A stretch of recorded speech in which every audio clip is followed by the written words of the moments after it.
नमस्कार साथियों, स्वागत है आप सभी का ज्ञान भूमि के यूट्यूब चैनल पर। आज हम सभी इस वीडियो में बात करेंगे कि यदि हम यूपी टीजीटी संस्कृत की तैयारी कर रहे हैं तो हमारे अध्ययन कक्ष में, हमारे अध्ययन टेबल पर कौन कौन सी पुस्तक अवश्य होनी चाहिए। यूपी टीजीटी की तैयारी आप इस तरह से कर रहे हैं कि हमें सफल होना ही होना है, मैंने केवल फॉर्म नहीं भरा है, मुझे नौकरी चाहिए। यदि यह इरादा है और आप समर्पित होकर के इस परीक्षा के लिए लगे हैं तो आपके टेबल पर, आपके अध्ययन रूम में इन 12 पुस्तकों का संकलन होना चाहिए। आप इन 12 पुस्तकों से एक एक पेज से परिचित हो, एक एक अक्षर से परिचित हो, तब जाकर के आपकी सफलता सुनिश्चित की जा सकेगी। आप अपनी सफलता को स्वयं निर्मित करते हैं। तो आइए हम उन 12 पुस्तकों को देखते हैं कि कौन कौन सी 12 पुस्तक है हमारे पास में होनी चाहिए। 12 पुस्तक उसको देखते हैं। देखिए, आप यूपी टीजीटी का सिलेबस देखे होंगे। मैं सबसे पहले आपको यूपी टीजीटी का सिलेबस दिखाता हूँ। यूपी टीजीटी का हम लोग जो सिलेबस देखेंगे उसके पाठ्य वस्तु को देख लेंगे, तब पता चलेगा कि कौन कौन सी 12 पुस्तक हमारे पास में होनी चाहिए। यह आयोग के द्वारा ही निर्धारित पाठ्यक्रम है, माध्यमिक शिक्षा सेवा चयन आयोग, और पाठ्यक्रम अभी यही चल ही रहा है। पाठ्यक्रम में कोई बदलाव नहीं है। एक बार ध्यान से इस पर नज़र डाल दीजिए तो कुछ साहित्य के ग्रंथ दिए गए हैं कि इन ग्रंथों से प्रश्न पूछे जाएंगे, और वह ग्रंथ है कादम्बरी, शिवराज विजय, किरातार्जुनीयम, मेघदूतम, नीति शतकम, अभिज्ञान शाकुंतलम और उत्तर रामचरितम। तो 1 2 3 4 5 6 7, तो 7 ग्रंथ तो आपके पास में यही हो गए। लेकिन अभी मैं बताऊंगा कि किस प्रकाशन का रखिए, किस लेखक का रखिए, ताकि आपको पढ़ने के बाद संतुष्टि हो, आप पढ़ करके एकदम अच्छा महसूस कर सके कि हाँ, ये मेरा विषय वस्तु तैयार हो गया। हालांकि पुस्तक कोई भी हो, जब आप मेहनत कर देंगे तो ऐसा नहीं है कि नहीं तैयार हो पाएगा वो अध्ययन का आपका जो पठित विषय वस्तु है। लेकिन एक पुस्तक इस तरह से है कि हमें बहुत बारीकी से, बहुत अच्छे तरीके से समझ में आ जा रही है, तो उसी पुस्तक को रखना चाहिए। तो 7 ग्रंथों का तो नाम आपने यहीं देख लिया। उसके बाद व्याकरण के लिए केवल एक ही ग्रंथ का नाम लिखा हुआ है, वह है बाबूराम सक्सेना कृत संस्कृत व्याकरण प्रवेशिका। तो ये 8 पुस्तक हो गई। और फिर 4 पुस्तक कौन सी है? 8 पुस्तकों का नाम आपने देख लिया। अब मैं आपको इनको, जो ये ग्रंथ हैं, एक अलग प्रारूप बनाया हूँ, उस प्रारूप को दिखाता हूँ। उससे पहले देख लीजिए कि किस किस प्रकाशन का, किस लेखक का पुस्तक यदि आपके पास में है तो ज़्यादा अच्छा है, नहीं तो किसी भी लेखक का है तो अवश्य आप सफल होंगे। बस उसको पढ़ने की शैली आपकी अपनी विकसित करनी पड़ेगी। मैं जिस लेखक का नाम बता रहा हूँ वो हमें अच्छी लगती है पुस्तक, इसलिए मैं उनका नाम बता रहा हूँ। यह देखिए, साहित्य से संबंधित जो 7 ग्रंथ है मैंने इनका नाम बता दिया, और 4 ग्रंथ जो है बहुत खास हैं। 8 तो आपको यहाँ बता दिया सिलेबस में कि 7 साहित्य के ग्रंथ है, और एक बाबूराम सक्सेना कृत संस्कृत व्याकरण। 8 के अलावा 4 और भी है, उसको भी देखा जाएगा। तो कादम्बरी सुकनासोपदेश मात्र जयशंकर लाल त्रिपाठी गुरु जी की पुस्तक है। इसमें शब्द के अर्थ और एक विद्यार्थी को समझ में आ जाए, यह शैली अपनाई गई है। शिवराज विजय जो है कि शिवराज विजय, ठीक, ये प्रथम निश्वास लगा हुआ है। संस्कृत गंगा से प्रकाशित जो पुस्तक है, विद्यार्थी को काफ़ी अच्छे तरीके से समझ में आ जाएगी वो पुस्तक। हिंदी भी है, शब्दार्थ भी है, व्याकरणात्मक टिप्पणी भी है। ऐसे ही किरातार्जुनीयम में भी। मेघदूतम संपूर्ण काफ़ी अच्छे तरीके से डॉक्टर रमाशंकर त्रिपाठी जी के पुस्तक में, जो विश्वविद्यालय प्रकाशन से प्रकाशित होती है, वाराणसी विश्वविद्यालय प्रकाशन से प्रकाशित है, वह विद्यार्थियों को काफ़ी अच्छे तरीके से समझ में आ जाएगा। उसमें टिप्पणी भी है और संजीवनी व्याख्या भी है। कभी कभी आप यदि फंस जाते हैं तो उसको देख भी सकते हैं। नीति शतकम संपूर्ण आपको पढ़ना है। बलवान सिंह यादव जी की पुस्तक मैंने देखी है और शैली आसान है। हालांकि नीति शतक पर इतनी टीका है और इतनी व्याख्याएं हैं कि किसी को भी ले सकते हैं, लेकिन जिसमें शब्द के अर्थ दिए गए हों, क्योंकि बहुत सारे में शब्द के अर्थ नहीं दिए गए हैं, तो इनके पुस्तक में दी गई है। आसान है। बलवान सिंह यादव गाजीपुर में शायद असिस्टेंट प्रोफेसर हो गए होंगे। बलवान सिंह यादव जी की पुस्तक नीति शतकम, विज्ञान शाकुंतलम चौथा अंक डॉक्टर कपिल देव द्विवेदी, और उत्तर रामचरितम तृतीय अंक डॉक्टर कपिल देव द्विवेदी। ये 7 ग्रंथ तो आपको एकदम अपने पास में रखना ही पड़ेगा। हाँ, ये जरूर है कि लेखक का नाम मेरे द्वारा बताया गया जो कुछ है उसके अतिरिक्त भी यदि आपके पास में है तो उसे स्वीकार कीजिए, उसे पढ़िए। मेरे कहने पर लेखक का नाम ना चेंज कीजिए, क्योंकि आपने उस पुस्तक पर मेहनत कर दी होगी, काफ़ी टिप्पणी लिख दी होगी, बहुत सारी बातों को आप अपने लेखनी से उसमें लिखित कर दिए होंगे, तो उन सभी को हटाने की ज़रूरत नहीं है। लेकिन यदि अभी आपके पास में व्यवस्थित पुस्तक नहीं है, आप उस पुस्तक को ही नहीं समझ पा रहे हैं, तो ये आप ले सकते हैं। चलिए अब 8वीं पुस्तक जो है उसको देखते हैं। वो है संस्कृत वाली, संस्कृत व्याकरण की बाबूराम सक्सेना की, जिसमें आपको सिलेबस में ध्यान से देखेंगे तो लिखा है सबसे पहले संधि, समास, कारक, प्रत्याहार का परिचय, शब्द रूप, बहुत सारे शब्दों के रूप दिए गए हैं जिसमें सर्वनाम भी है, संस्कृत संख्या है, धातु रूप है, उसके बाद सुभाषित है, फिर वाक्य परिवर्तन है, अशुद्धि परिमार्जन है, और संस्कृत का प्रशिक्षण के दृष्टिकोण से संस्कृत कैसे पढ़ाया जाए उसके लिए आपको अनुवाद, पद्य, नाटक इत्यादि का शिक्षण शैली पता होनी चाहिए। तो यह इसको देखते हैं। तो संधि, समास, कारक, प्राकथन, संज्ञा, वर्ण विचार एवं प्रत्याहार का परिचय लिखा है। पाठ्यक्रम में केवल प्रत्याहार का परिचय, मैंने इसको इतना लिख दिया क्योंकि भूमिका इसी में बनती है, तो इस भाग को भी हम नहीं छोड़ सकते हैं। शब्द रूप, संस्कृत संख्या के ज्ञान, धातु रूप एवं लकार, अव्यय और उपसर्ग। व्याकरण के इस अंश को पढ़ने के लिए आपके पास में ये पुस्तक होनी चाहिए। पुस्तक कहीं कहीं त्रुटिपूर्ण है, लेकिन आप पढ़ेंगे तो उस त्रुटि को भी यदि छांट लेते हैं तो ये भी हमारे लिए एक उपलब्धि है कि मैंने पुस्तक पढ़ी और उसमें जो गलतियाँ थी उसको देख दिया कि हाँ ये गलती है, ये सही है। ठीक, अब उसके लिए हम ये नहीं देखेंगे कि कब बाबूराम सक्सेना के संस्कृत व्याकरण प्रवेशिका आएगी सही तब हम पढ़ेंगे, नहीं, जो है आपके पास में पढ़िए। तो ये 7 पुस्तक है। इसके अलावा अभी आप सिलेबस में देखे थे वाक्य परिवर्तन, अनुवाद, अशुद्धि परिमार्जन वगैरह, तो उसको भी देख लेते हैं, उसको कहाँ से पढ़ें। अंतिम 4 पुस्तकों का जो नाम बताऊंगा वो काफ़ी महत्वपूर्ण है। अब इसके बाद में वाक्य परिवर्तन, अशुद्धि परिमार्जन, छंद, संस्कृत सुभाषित, सूक्ति, संस्कृत शिक्षण, इसको देख लीजिए। वाक्य परिवर्तन से संबंधित मैंने 4 वीडियो बनाया है, मैं ज्ञान भूमि के यूट्यूब चैनल पर डाल देता हूँ, उसको आप देख लेंगे तो वाक्य परिवर्तन का संपूर्ण सिद्धांत 3 से 4 घंटे में मैंने सब कुछ बता दिया हूँ। चाहे वह द्विकर्मक धातुओं का वाच्य परिवर्तन हो, चाहे वह प्रणयार्थक धातुओं का, प्रणयार्थक क्रिया रूप का वाच्य परिवर्तन हो, तो सभी का सारे सिद्धांत आपको इस वीडियो में मिल जाएंगे और उसी का PDF लेकर के आप पढ़ लेंगे तो ये पॉइंट भी आपको एकदम अच्छे तरीके से तैयार हो जाएगा। हाँ, यदि अभी जो वीडियो देख रहे हैं और असुविधा हुई है, कहीं नहीं प्राप्त कर पा रहे, तो आप मुझे मैसेज कर दें, मैं इसको व्यवस्थित तरीके से आपको दे दूंगा, बता दूंगा। आज के मैं 3 सितंबर 2024 को वीडियो बना रहा हूं, अभी ये कंप्लीट नहीं है, 3 ही वीडियो कंप्लीट है, लेकिन 2 से 4 दिन में आपको ये पूर्ण करके मिल जाएगा और ये नोट्स भी बिना किसी शुल्क के, शुल्क नहीं देना पड़ेगा। अशुद्धि परिमार्जन वाला भी 2 से 3 वीडियो में मैंने सारा सिद्धांत अशुद्धि परिमार्जन का बताया है और PDF निर्माण किया है, उसको आप ले लेंगे तो ये टॉपिक भी तैयार हो जाएगा। छंद भी आपको पढ़ना है, यद्यपि सिलेबस में लिखित नहीं है, तो बाबूराम सक्सेना जी के पुस्तक में ही छंद दिया है, आप इसको देख लेंगे तो छंद का अध्ययन आपका पूर्ण हो जाएगा। संस्कृत सुभाषित और सूक्तियों के लिए कोई विशेष मैं कहूँ कि इस पुस्तक को पढ़ लीजिए, तो संस्कृत सुभाषित में तो संस्कृत जगत की जितनी सूक्तियाँ हैं सभी समाहित हो जाएंगी। तो आप एक काम करिए कि पुराने प्रश्न पत्र में देख लीजिए कि कितने कहाँ से हैं, उन ग्रंथों के सूक्तियों को देख सकते हैं। मैं कहूँगा कि पुराने प्रश्न पत्र में जो है उतने को ही देख लीजिए और आपके पाठ्यक्रम में जो 7 ग्रंथ है उनको बहुत अच्छे तरीके से देख लीजिए। यदि चौथा अंक लगा है अभिज्ञान शाकुंतलम का, तो केवल चौथा अंक ही नहीं, आप 5वें का, 6ठे का, 7वें का, सभी का जो सुभाषित है उसे देख लें, उसको कॉपी पर लिख लें, उसको पढ़ लीजिए। तो ये फिर संस्कृत शिक्षण से प्रश्न कभी आते हैं कभी नहीं आते हैं भी तो हैं, बहुत कम आते हैं। तो उदय शंकर झा जी की संस्कृत प्रशिक्षण के लिए एक पुस्तक प्रकाशित है, संस्कृत शिक्षण करके, उस बुक को यदि आप रखें हैं तो ठीक है, नहीं तो 10 से 15 पेज में PDF में स्कैन करके टेलीग्राम पे दे दूंगा, उसे आप नोट कर ले। जब भी वीडियो देखें आपको ना मिले तो आप निसंकोच मैसेज कर सकते हैं कि ये सामग्री नहीं मिली।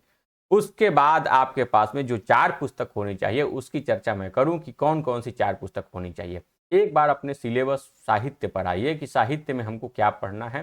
तो ये 7 ग्रंथ आपको अध्ययन करना है। इन 7 ग्रंथों को ध्यान से देखिए, 7 ग्रंथ का कौन कौन सा अंश लगा है। इसी ग्रंथ पर एक एक पंक्ति मंगलाचरण से लेकर, पहले तो ग्रंथ परिचय, फिर उसमें पात्र जो पात्र है उनका परिचय, कवि परिचय, सभी परिचयों को प्रस्तुत करते हुए, मंगलाचरण को समाहित करते हुए, और वह विशिष्ट अंश जो आपके पाठ्यक्रम में लगा हुआ है उसको लेकर के एक एक शब्द पर, एक एक पंक्ति पर प्रश्न बनाए गए हैं। और ये ग्रंथवार मैं प्रश्नों की संख्या आपको दिखा रहा हूँ कि किस ग्रंथ से कितने प्रश्न बने हैं, वो ध्यान से देखिए। कादंबरी का शुकनासोपदेश एक छोटा सा अंश है जिसमें 1389 कह सकते हैं कि 1400 लगभग प्रश्न हैं। यह पुस्तक है परीक्षा प्यूषम साहित्य। मैं अभी पुस्तक को दिखा देता हूँ। यह पुस्तक है परीक्षा प्यूषम साहित्य जो ज्ञान भूमि से ही प्रकाशित है। 24,000 प्रश्नों का इसमें संग्रह है। यूपी टीजीटी के पाठ्यक्रम को आधार करके ही ये बनाई गई पुस्तक है और केवल आपके लिए, यूपी टीजीटी के लिए 24,000 प्रश्नों का संकलन है। यद्यपि द्वितीय भाग व्याकरण भाग जो है कि वह संस्कृत जगत की किसी भी परीक्षा में उपयोगी है और साहित्य वाला खंड भी जहां पर यह संबंधित पाठ्यक्रम हो वो लग जाएगा कहीं पर भी। लेकिन यूपी टीजीटी की बात करें तो 24,400 प्रश्न केवल और केवल यूपी टीजीटी से संबंधित है। भाग एक साहित्य खंड में इसका एक कवर पेज है। ये देख रहे हैं शुकनासोपदेश में 1389 प्रश्न है, विराज विजय में 1168 प्रश्न है, किरातार्जुनीय में 1585। ये प्रश्नों की संख्या है। मैं फिर आपको अपने पाठ्यक्रम पर ही दिखाऊं तो ज़्यादा अच्छा है। तो यह 1400 प्रश्नों का आप अभ्यास करें। जब आप इनके पुस्तक से बहुत अच्छे तरीके से अध्ययन कर लें या आपको लगे कि हाँ मैंने पढ़ लिया, किसी भी प्रश्न को हल करने में अब सामर्थ्य रखता हूँ, तो आप इन प्रश्नों को हल कीजिए। 1400 प्रश्नों को जब हल करेंगे तब आपका विषय वस्तु जाकर के एकदम पूर्ण हो जाएगा। फिर ऐसे ही शिवराज विजय में चलिए तो संस्कृत गंगा से प्रकाशित जो पुस्तक है उसको आपने पढ़ लिया और उसके बाद आकर के 1168 बहुवैकल्पिक जो प्रश्न होते हैं उनको हल कीजिए। तो फिर आपको लगेगा कि इसमें मैंने कितना प्रश्न किया और क्या क्या गलती की, किस विषय पर अभी और ज़रूरत है परिश्रम करने की। तो 1168 प्रश्न, छोटे से छोटे अंश पर इतने प्रश्न बने कैसे? बस एक एक शब्दों को लिया गया, एक एक पंक्ति को लिया गया, क्या सोचा जा सकता है उसके बारे में, उस पंक्ति के बारे में, उस कथन के बारे में, उन सभी बातों को देख करके साल भर के परिश्रम के बाद आपको इन सभी विषय वस्तु पर 24,000 प्रश्न दिया जा रहा है। तो ये 1168 प्रश्न है। ऐसे ही किरातार्जुनीयम में जब आप आएंगे तो 1585 प्रश्न है। एक एक श्लोक से 15, 16, 20, 25 इस तरह से प्रश्न है। ठीक, उसके शब्द के अर्थ पर, कथन पर, फिर शब्दार्थ पर, उसके बाद में जो विषय वस्तु है उस पर, कथानक है उस पर, ग्रंथ का परिचय है उस पर, कवि का परिचय है उस पर, पात्र का परिचय है उस पर, सभी प्रश्नों को मिलाकर मेघदूत में तो अब 121 जब श्लोक ही है तो अब अलग अलग दृष्टिकोण से श्लोक की संख्या भिन्न हो सकती है। 2069 प्रश्न, लगभग 125 श्लोक में 2069 प्रश्न बनाया गया है। तो आप औसत भी निकालेंगे तो 18-17 एक प्रश्न पर आपको एक एक श्लोक पर मिल जाएगा। यद्यपि सभी श्लोक पर 18-17 नहीं है, किसी पर 8 भी है, किसी पर 10 भी है, लेकिन ग्रंथ परिचय, कवि परिचय, पात्र परिचय, उस ग्रंथ के बारे में जो कुछ भी तथ्यात्मक अध्ययन आपको करना चाहिए सभी से मिला करके 2069 प्रश्न है। ऐसे ही नीति शतकम से 1876 प्रश्न है। अभिज्ञान शाकुंतलम का छोटा सा अंश 22 श्लोक का आपको बस पढ़ना है तो 1079 प्रश्न है, चौथा अंक। और विभिन्न सूक्तियों से भी प्रश्न है, ग्रंथ परिचय से भी है, पात्र परिचय से भी है, कथानक से भी है। तो सबको मिला करके 1079 प्रश्न है। और उत्तर रामचरितम से 1545 प्रश्न है। तो इन सभी साहित्य वाले प्रश्नों को आप जोड़ेंगे तो आपको साहित्य खंड में 11,051 अर्थात यूपी टीजीटी का साहित्य भाग जब आप पूर्ण माने तो 11,051 प्रश्नों से अपने आप को अभ्यास कीजिए और देखिए कि कितना हम सक्षम हुए हैं प्रश्नों को हल करने में। छोटे से छोटे बिंदुओं पर कठिन से कठिन, आसान से आसान सभी प्रकार के प्रश्न मिलेंगे। तो 11,051 प्रश्न आपको इस पुस्तक में साहित्य खंड के। अब व्याकरण की तरफ यदि चलते हैं तो व्याकरण में जो अंश है बाबूराम सक्सेना ही आपको आधार बना करके पढ़ना है। तो इसमें भी मैंने 2 प्रकार के प्रश्न बनाया। एक तो परीक्षा प्यूषम, ये पुस्तक का नाम जो व्याकरण है, इसमें 2 प्रकार के प्रश्न हैं। कुछ प्रश्न ऐसे हैं जो बहुवैकल्पिक है, 13,385 प्रश्न है इसमें, उसमें बहुवैकल्पिक लगभग 10,000 है और 3,005 प्रश्न है जो वन लाइनर है। तो बाबूराम सक्सेना जी की जो पुस्तक है उसकी एक एक पंक्ति पर क्रमशः वन लाइनर बना दिए गए 3,000। तो वह 3,000 प्रश्न वन लाइनर में आपको मिलेंगे और उसी सिद्धांत को लेकर के, अन्य उदाहरण को लेकर, सिद्धांत उन्हीं का है, उदाहरण अन्य हो गए, बात को अलग शैली से प्रस्तुत कर दी गई, उस पर बनाया गया बहुवैकल्पिक प्रश्न। तो वह संख्या सामने लिखी गई है कि 2204 संधि के प्रश्न है। 1826 समास के प्रश्न हैं, कारक के प्रश्न 1215 है, वर्ण विचार प्रत्याहार का परिचय जो आपको पढ़ना है, व्याकरण के कुछ प्रसिद्ध आचार्य उनके बारे में आपको अध्ययन करना चाहिए। तो वे सभी मिला करके 688 प्रश्न, और इधर ये जो संख्या लिखी गई है ये इससे भिन्न है। 608 वन लाइनर, मतलब संधि को जिस क्रम में उन्होंने लिखा है, जिस जिस उदाहरण को लिया है, उस उदाहरण को उसी क्रम से प्रस्तुत किया गया है। और एक एक सिद्धांत को, जैसे पूछ दिया गया कि अमुक संज्ञा किस सूत्र से होती है, तो सामने सीधे उत्तर लिखा हुआ है, न कि उसका 4 ऑप्शन दिया गया है। तो यह उनकी पुस्तक के पंक्ति के अनुसार प्रस्तुत किए गए हैं वन लाइनर, और यह सभी बहुवैकल्पिक है जो पूरे संधि के सिद्धांत को प्रस्तुत करते हैं। तो इस तरह से व्याकरण में है 13,385 प्रश्न। अभी मैं उस कवर पेज को भी दिखाता हूँ, थोड़ा सा देख लीजिए। कारक में देखिए आप संख्या 1215 बहुवैकल्पिक और 1098 वन लाइनर। यह संज्ञा प्रकरण वाला जो संबंधित है, प्राक कथन संज्ञा वर्ण विचार प्रत्याहार, इसमें 688 बहुवैकल्पिक है और 313 वन लाइनर है। इसी तरह से शब्दरूप है, तो शब्दरूप का वन लाइनर नहीं है, सीधे बहुवैकल्पिक लगभग 1500 प्रश्न है। और संस्कृत का संख्या का ज्ञान जो है उससे संबंधित 331 प्रश्न मल्टीपल है, मतलब बहुवैकल्पिक ही। धातु रूप एवं लकार से 759 प्रश्न है, और इसमें वही धातु सम्मिलित है, वही लकार सम्मिलित है जो आपके पाठ्यक्रम का है। और शब्दरूप में भी उन्हीं शब्द रूपों को लिया गया है जो हमारे पाठ्यक्रम में संलग्न है।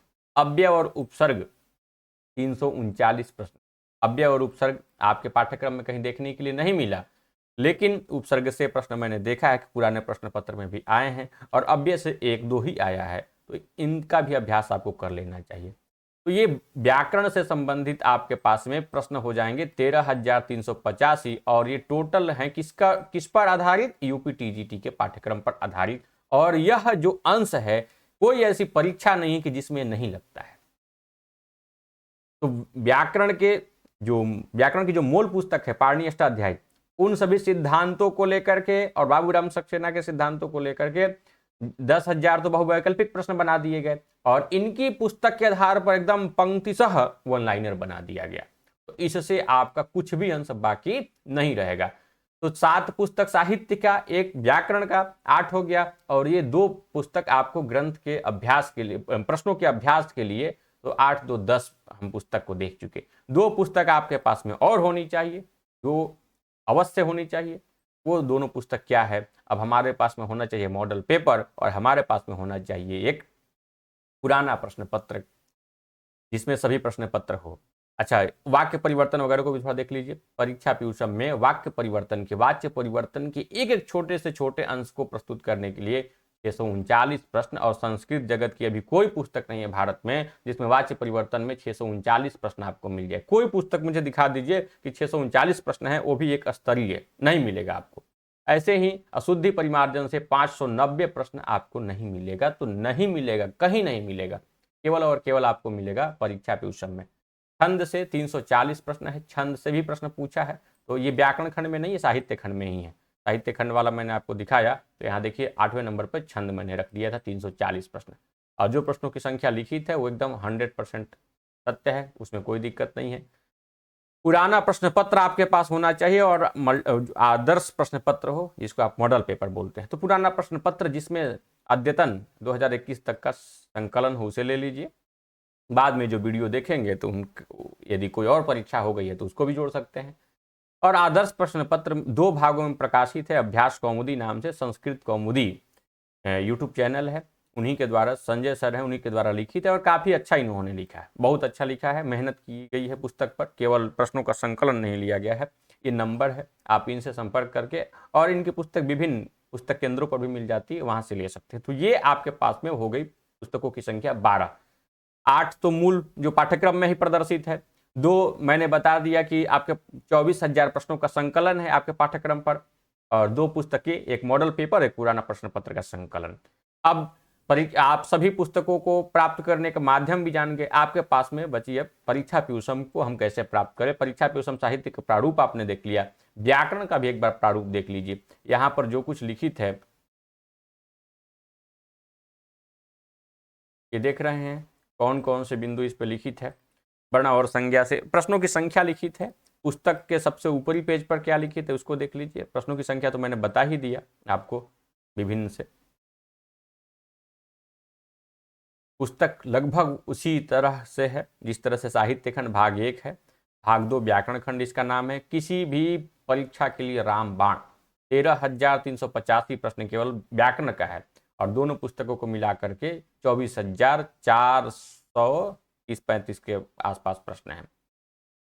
ये पुस्तक व्याकरण खंड की हो गई। अब इसमें है तो बहुत कुछ, प्रश्न ऐसे ही हैं, बहुवैकल्पिक हैं और फिर इसी पेज में नीचे उत्तर दिया गया। ऐसा नहीं है कि अंतिम में आपको जाकर के उत्तर ढूंढने की जरूरत है। जिस पेज के प्रश्न को हल करेंगे उसी पृष्ठ में, दोनों भाग में, साहित्य खंड हो चाहे व्याकरण खंड, उसी पृष्ठ में उसका उत्तर दिया हुआ है। आप वहीं मिला सकते हैं। यदि कहीं आपको दिक्कत है, अभी तक दिक्कत समझ में आई नहीं है तो दिक्कत है तो आप तुरंत संपर्क भी कर सकते हैं। मैंने बहुत बारीकी से अध्ययन कर लिया है, काफ़ी कुछ इसमें देख लिया है, जो कुछ भी गलतियां थी निकालने का प्रयास किया गया है। अब इस पुस्तक को आपको यदि प्राप्त करना है तो आप सीधे हमारे पास में कॉल कर लें।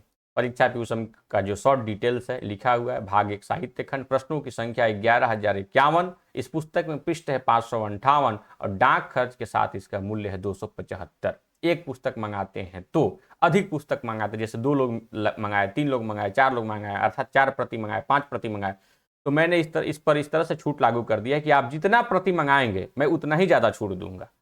आप 10 मित्र मिलकर 10 प्रति एक साथ मंगा लीजिए, यही 275 की जो पड़ रही है लगभग पड़ जाएगी 200 की लगभग, ठीक है।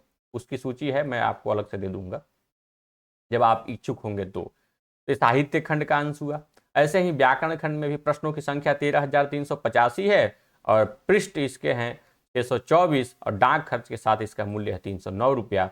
और आपको यदि ऑर्डर करना है तो आप इस नंबर पे व्हाट्सअप कर दें या कॉल कर दें, तुरंत यथाशीघ्र आपके पास पुस्तक पहुंचेगी। इस पुस्तक के लिए मैं बता दूं कि पुस्तक की बुकिंग बहुत ज़्यादा है, तो भेजने में कभी अभी तो ज़्यादा ही समय लग रहा है, 3 दिन 4 दिन में भेज रहे हैं। फिर भी हम आज आप ऑर्डर करेंगे तो कल नहीं तो परसों के डेट में हम इसे भेजने का प्रयास करेंगे।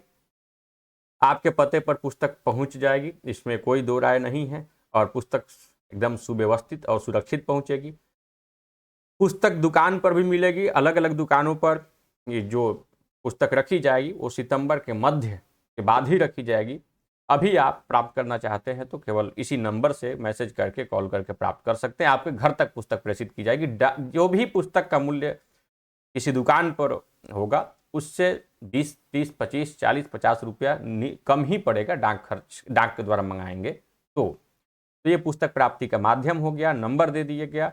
अब आपके लिए मैं यही कहूँगा कि आप यूपी टीजीटी की तैयारी केवल समय पास करने के लिए न कीजिएगा। इन 12 पुस्तकों को लेकर के अपने परिश्रम को सार्थक बनाइए। 7 मूल ग्रंथ, 1 व्याकरण का, 8 हो गया, 2 आपको 24,000 प्रश्नों का संकलन जो केवल और केवल आपके पाठ्यक्रम पर निर्धारित है वह, और उसके बाद में आपके पास एक मॉडल पेपर तो 2 भाग में है, 25-25 का करके 50 है जो मैंने बताया संस्कृत कौमुदी वाला, और उसके बाद एक पुराना प्रश्न पत्र का संकलन भी होना चाहिए। एक बात और मैं जोड़ देना चाहूँगा, यदि आपको लगता है कि मैं इस ग्रंथ को पढ़ने में असमर्थ हूँ, थोड़ा सा मुझे किसी की सहायता की ज़रूरत है, तो आप संस्कृत कौमुदी जो मैं चर्चा किया था उसी चैनल पर निःशुल्क पढ़ाया गया है और व्यवस्थित उन्होंने अपने एप्लीकेशन में भी दे दिया है। उस एप्लीकेशन का नाम भी है संस्कृत कौमुदी। उसमें 200-250 शायद चार्ज है। 200-250 में 7 ग्रंथ, व्याकरण वाला तो शायद अभी पूर्ण नहीं है, लेकिन जो साहित्य के 7 ग्रंथ है बहुत अच्छे तरीके से प्रस्तुत कर दिए गए हैं। और व्याकरण वाला यदि आप बाबूराम सक्सेना कृत संस्कृत व्याकरण रखे हैं और परीक्षा प्यूसम का जो 3000 क्वेश्चन है केवल उन्हीं पर, वन लाइनर वाला, उसी को पढ़ लेंगे तो फिर किसी वीडियो की ज़रूरत भी आपको नहीं पड़ने वाली है। मैंने वन लाइनर की जो भाषा है बहुत आसान कर दी है, कोई भी विद्यार्थी पढ़े और समझे। हिंदी में ही है वन लाइनर, प्रश्न तो संस्कृत में मिल जाएंगे जो बहुवैकल्पिक है, लेकिन वन लाइनर को हिंदी में रखा है क्योंकि उस पुस्तक की भाषा जब हिंदी ही है तो मुझे भी हिंदी में ही प्रस्तुत करना चाहिए, क्योंकि संस्कृत को तो उसी को प्रस्तुत करे जो मैं नया बना रहा हूँ या कुछ नया सोच रहा हूँ, पहले से ही हिंदी में लिखित है तो उसकी शब्दावली हिंदी है, मैं भी हिंदी भाषा में ही प्रस्तुत किया हूँ। तो 12 पुस्तक को लेकर के सफलता सुनिश्चित कर दीजिए। मैंने सब कुछ बता दिया, पुस्तक प्राप्ति के लिए आपको नंबर दे दिया। आप यथाशीघ्र जितना ही जल्दी इस पुस्तक को लेंगे आप उतना ही मजबूत बनेंगे। दूसरा विकल्प नहीं है। 24,000 प्रश्न आपके सिलेबस के लिए कहीं नहीं है, कहीं नहीं है। और उस संख्या में उस स्तर के किसी भी पुस्तक में नहीं। तो एकदम बिना देर किए आप इन 12 पुस्तकों को अपने टेबल पर रखिए और लग जाइए एकदम जोर शोर से तैयारी में। फिर देखिए सफलता कैसे आपके पास में आती है। धन्यवाद।